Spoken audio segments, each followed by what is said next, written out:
Hi guys! Kami pala ngayon ay mag-haul ng pinamili ng aking bunso. Ito nga pala guys yung pinamili niyang ano pangalan niya? Intermediate bag. Ballpen, lapis. At ito naman yung mga notebook niya. Ilang piraso ba ito?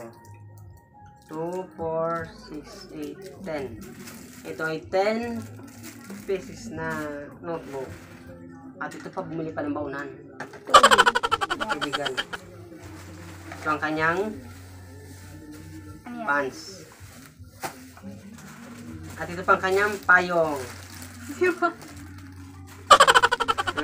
Parang mga, ay naku, meron pa mga ganitong ito.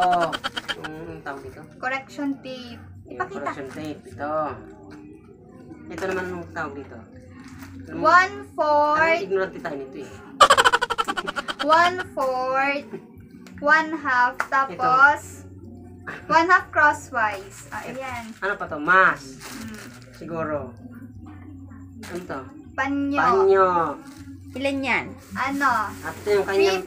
Siyempre, yan ang pinakagusto niya ito sa yung lahat. kanyang binabalik-balikan. Ay, naku. Sapatos. Ano ko may higis ko? Ito daw gusto niya, yung natunog. Ang mahal yan. 5,550. Charot. Ito na to. Ano pa? Ano pa ng mga nabili niya? Ako yan. Ito pa, tali pa pala kasama yan. Oh. Ayan. So, yun ang kanya mga napamili. Ayan na lahat. Ang total nito ay hindi lalagpas ng 2K. Hindi yan sapatos lahatan Hindi niya. lahat nga, lahat. Lahat. Siya lang kasi ngayon ang papasok ngayong taon na to. Kasi yung panganay ko, mag-graduate na.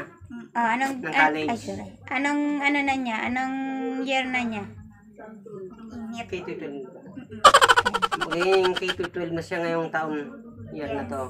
Aking bunso, Siyang aking siya lang editor. nag-aaral, siya pang aking editor. Yes. Hi. Hi guys, bye-bye. Guys, hindi na pala kami bumili ng partner itong damit kasi yung pinaglumaan niyang damit, yun ang gagamitin pinaglumaan na pants. Oo. Ito, isa lang to. Magkakalis na siya next year.